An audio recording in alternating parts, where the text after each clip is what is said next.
Hi there, Billy Bailey with Old Ways Education. Today, we're going to talk about ecological burning.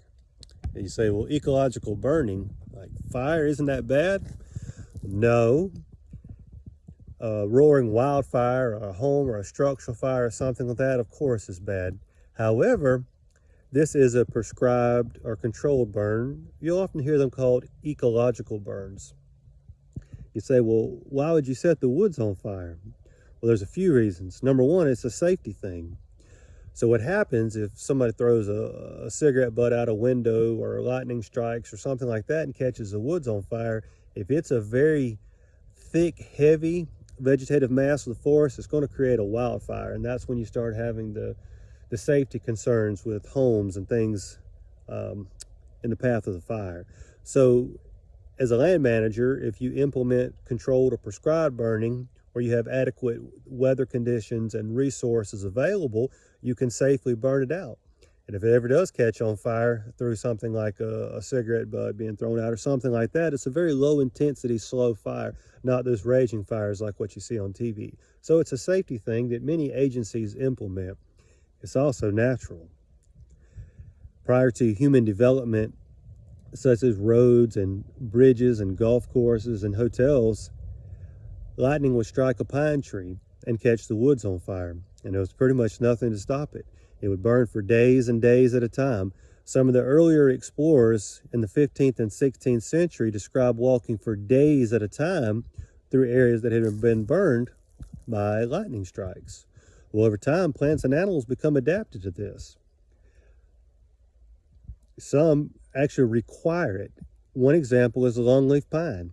At one time, there was 10+ million acres of longleaf pines in the southeastern United States.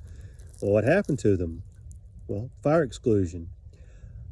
The cone of a longleaf pine has to be superheated by fire through a natural setting to open and release those seeds. So unless you implement a controlled burn to mimic those lightning strikes, over time, they'll become endangered and, of course, eventually extinct. And there's a whole list of plants and animals that have become endangered or even extinct through fire exclusion. It's required, it's natural. So a lot of what happens is through fire exclusion, a forest gets so thick and so dense with vines and vegetation, the sunlight can't reach the forest floor. Well, when sunlight can't reach the forest floor, you start to lose a lot of the lesser vegetation, primarily the composites and the grasses.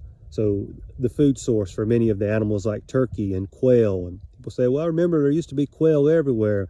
Well, it's kind of all tied together. A lot of these forest floor plants produce the seeds that's critical for some of these animals that we don't have so much of anymore. So they're definitely tied in together there. So as land managers, we implement prescribed or controlled burns under very specific weather conditions to mimic lightning strikes, to create a safer community, and also to mimic those lightning strikes to improve and restore the health of a forest. And again, Billy Bailey with Old Ways Education.